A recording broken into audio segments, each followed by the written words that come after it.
Hi everyone. In the last session, we have seen parts of electric drive. That is one of the parts of electric drive, power modulator. We focused.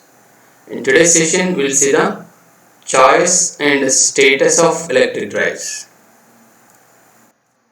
So, choice of electric drives. The choice of electric drives depends on the following factors: steady state operation requirements like nature of the speed torque characteristics, what type of speed torque characteristics do the load required, and speed regulation, speed range, in what range we need to operate the drive, efficiency, duty cycle, quadrant of operation. Among the four quadrant of operation, whether we need only motoring, braking, or reverse motoring, reverse braking also, like that, quadrant of operation, speed fluctuations, and if any other ratings. So it depends on the steady state operation requirements, we need to choose the proper electric drive. And other type transient operation requirements like value of acceleration, deceleration, starting, braking, and speed reversal. So all these are transient operations. So during acceleration, deceleration, how the speed need to be pick up, or speed reversal, how much time does it need require. So all these things matter while choosing the electric drive. Requirements related to the source, type of sources and its capacity, magnitude of voltage, voltage fluctuations, power factor, harmonics, and their effect on loads, and ability to accept the regenerated power. So all these factors are matter whether the drive need to regenerate some power, or it can simply wasted that power by connecting some rheostat.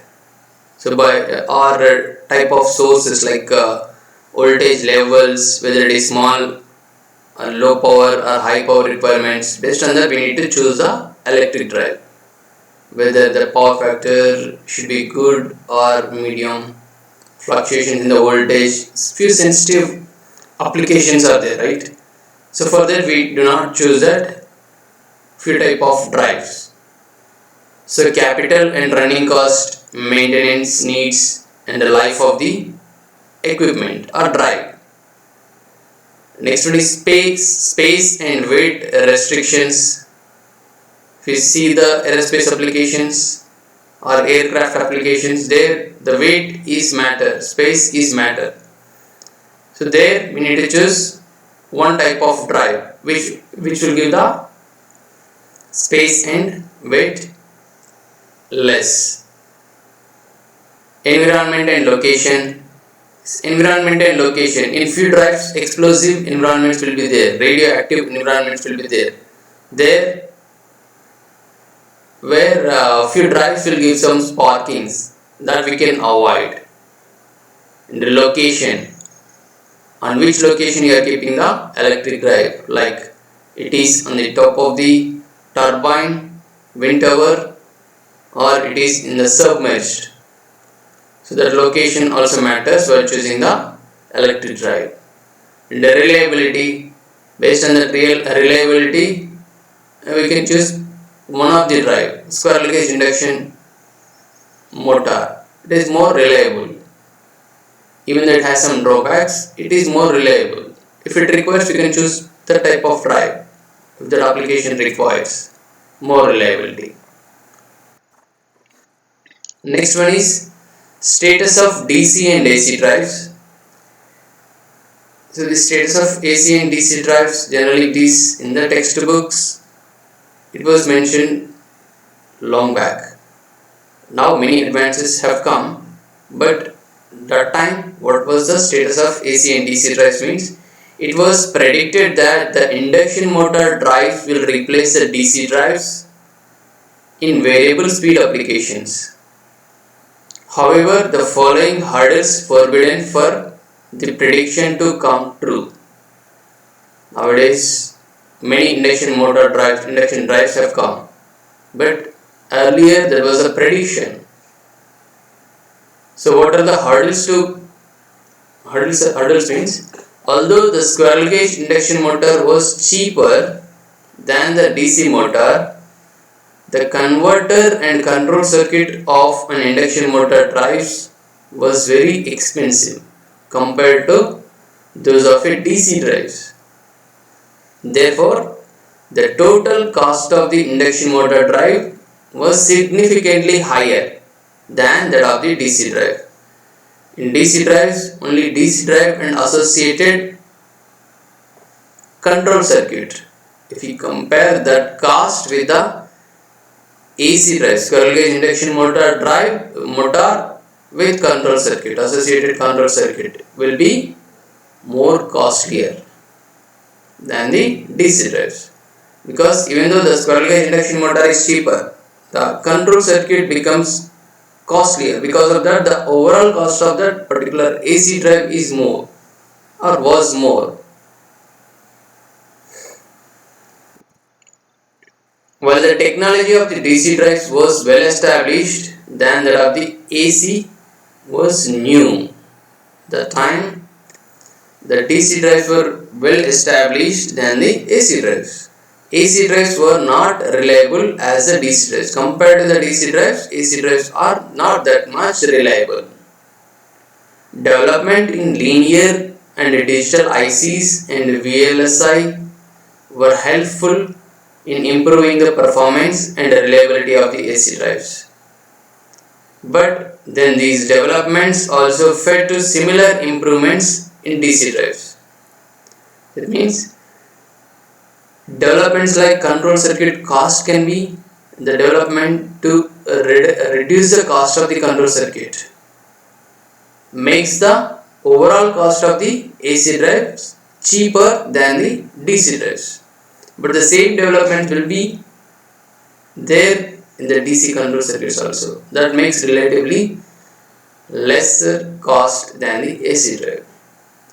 Improvements in thyristor capabilities like GTO, gate turn-off thyristor, and IGBTs in 1980s and developments in VLSI and microprocessor have resulted into reduction in cost and simple controllers and improvements in performance and reliability of AC drives. So all these developments, because of the power semiconductor devices, the control circuit cost becomes lesser. So because of that, the total AC drive cost have come to less and the reliability also improved.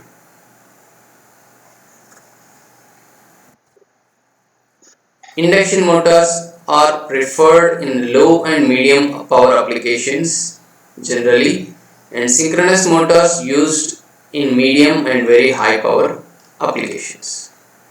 And permanent magnet synchronous motor and brushless DC motor replacing the DC servo motors for fractional HP range. So these BLDC motors have come. If you see present day BLDC motor in almost all the applications we are using by replacing the DC servo motors for the low power applications. As the trend exists, applications of AC drives will continue to grow. However, DC drives will also continue to be used for quite some time.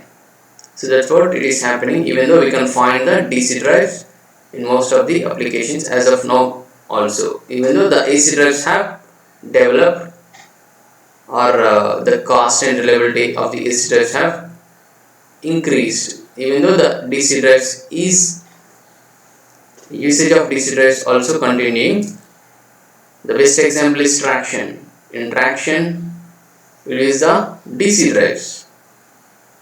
So the DC drives nowadays, that DC drives are replacing with the AC drives. But that technology we are developing, and although it was well established, here we are slowly adopting or we are changing or transiting to the AC drives in the traction also. Really, we'll use a DC series motor in the traction. So that need to be slowly DC series motor, thyristor circuits. So that kind of drive nowadays we are using in the traction. So in few traction applications, in few locomotives, now we are using the induction drives also, that is AC drives. So DC drives and their performance. So DC drives are widely used in applications requiring in adjustable speed, good speed regulation, and frequent starting, braking, and speed reversal. The applications are like rolling mills, paper mills, mine vendors, hoist, traction, printing press, textile mills, and cranes are the few applications of the DC drives. If you see the DC motor, generally DC drives will use a DC motor. So we should know, just to brush up that DC motor concepts. So DC motors and their performance. You see, we will see this briefly.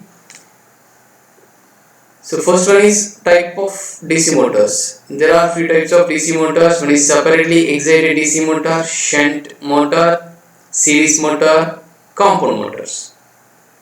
If you see the figure A, separately excited DC motor, where the armature and field both are separately connected with the DC supply. That is called the separately excited DC motor.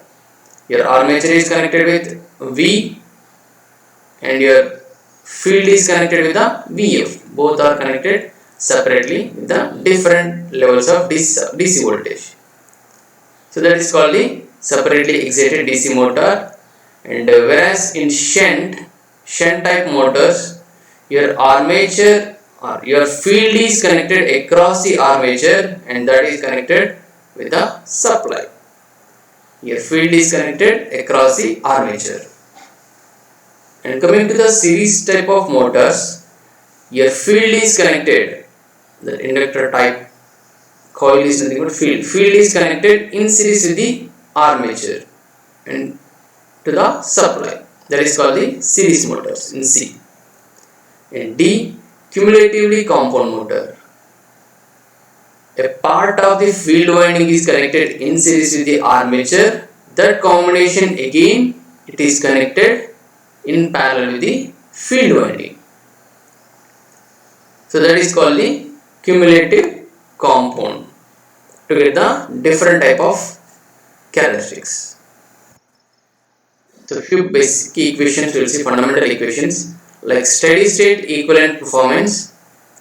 So basic equations applicable to all type of DC motors are the generated back EMF. If you see that the basic diagram of the DC motor is shown in the figure.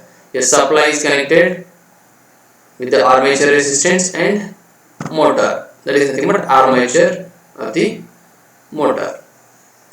The generated back EMF E is nothing but E is equal to Ke into pi omega m. E is directly proportional to pi omega m.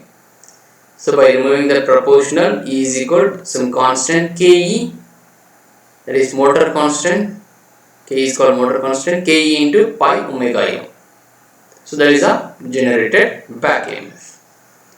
Whereas if you apply the KVL to that figure, then V is equal to E plus Ia into Ra. Ia is nothing but armature resistance, Ia is nothing but armature current, Ra is nothing but armature resistance. Drop across the armature resistance is Ia into Ra. E is the back EMF, V is the supply voltage. V is equal to E plus IaRa. So this E is equal to Ke into pi omega m. If it is series motor means we can replace that pi with the If value. If it is shunt motor means pi is another constant. So again if you see the V equation, supply voltage V is equal to E is plus Ia into Ra.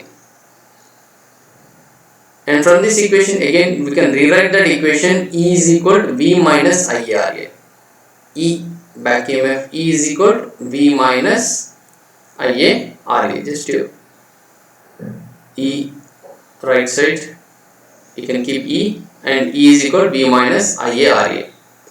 Now the torque equation T is equal to KE into pi IA. Torque T is directly proportional to pi IA, that can be replaced with the T is equal to KE into pi IA. If it is series motor means pi is directly proportional to IF. If it is shunt means pi is constant. So in these three equations are very important. In almost throughout the DC drives will use these three equations. Here pi is nothing but flux per pole in Webers, IA is nothing but armature current in amperes, RA is the armature resistance in ohms, omega m is equal to speed of the armature in radians per second, torque T is nothing but torque developed by the motor in Newton meter, and KE is equal to motor constant. So as I told you that V is equal to E plus IA RA can be rewritten as back EMF E is equal to V minus IA RA. Back EMF E is equal to V minus IA RA.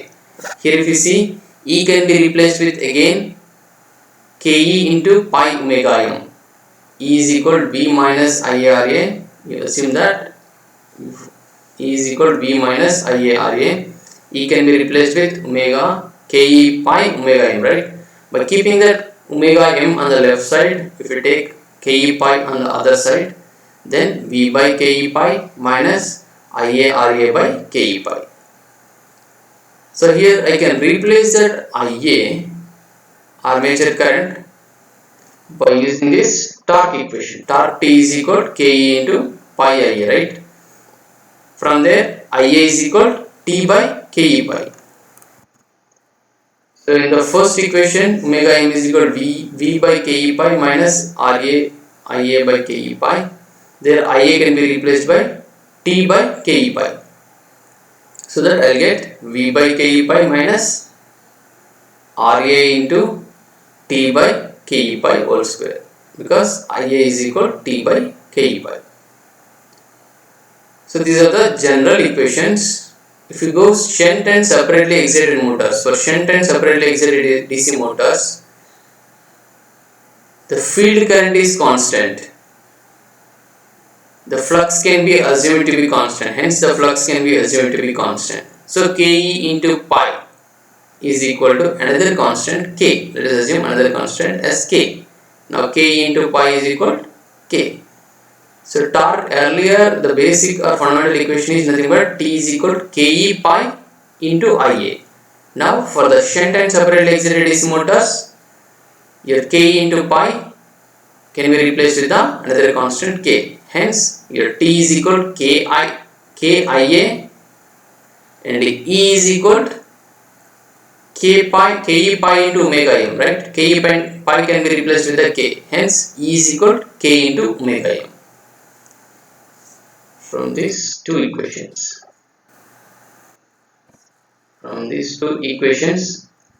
E is equal to KE pi omega m. So here KE pi can be replaced with K, and T is equal to KE pi IA. Here K into pi can be replaced with the another K. So what here I have written equal to KIA, E is equal to K omega m. Now again E is equal to V minus IA RA. E can be replaced with K into omega m. By keeping that omega m alone on the left side, omega m is equal to V by K minus IA RA by K. IA can be replaced with the T by K, so that your equation will become V by K minus RA by K square into T, simply by replacing that IA with the T by K. And for series motor, here the flux is a function of the armature current. It is not constant, armature current, function of the armature current. In unsaturated region of the magnetization characteristics, flux can be assumed to be proportional to the armature current in series motor. Thus, your flux is directly proportional to armature current Ia means that proportionality can be removed by keeping some constant, that is pi is equal to Kf into Ia. Again, this pi is equal to Kf into Ia. Substitute in the fundamental equation. The fundamental equation is nothing but T is equal to Ke into pi Ia, right? Ke pi Ia. Pi can be replaced with Kf into Ia. So hence the equation T will become Ke Kf into Ia square. Ia into Ia. That will become Ia square. So again, by substituting the same omega m equation, that is nothing but E is equal to V minus Ia Ra. E can be replaced with K into Kf into Ia omega m, right? So by substituting in that omega m equation, just to remember that omega m is nothing but V minus Ia Ra by K, if it is fundamental equation. Again, if you are replacing pi with Kf into Ia, the corresponding Ke into Kf, all constants also will come along with the omega m. So that's what we got here. Like the shunt motor, here we got the omega m equation as V by square root of Ke Kf into 1 by root T minus Ra by Ke Kf. Just a simple you need to do one more step, then you will get that. Performance curves of DC motors. If you see the speed torque characteristics, in the speed torque characteristics for separately excited motor, we will get the drooping characteristics are almost constant characteristics by neglecting the armature resistance drop. And for series motor, initially it is high torque and torque will be less for the then for the compound motor, the characteristics of the dotted line, it is mentioned with the headings. This is for series motor, separately excited motor, and like this you will get the series motor, and this is for compound motor. These characteristics we have drawn by keeping the rated voltage and fulfilled. And torque versus armature current characteristics are shown in the figure B here. So for separately excited motor, torque is directly proportional to armature current, hence it is like this. For compound motor, for series motor, torque is directly proportional to armature current. Okay. That's why you will get the characteristics like this. In between, you will get the compound characteristics. The usual drop of the speed from the no load to full load is around 5% in medium sized motors. There is a 5% drop generally we can notice when it is from no load to full load in medium sized motors. So this is all about the status and the choices of DC drives and DC motor performance, or DC drives and DC motor performance. Thank you all.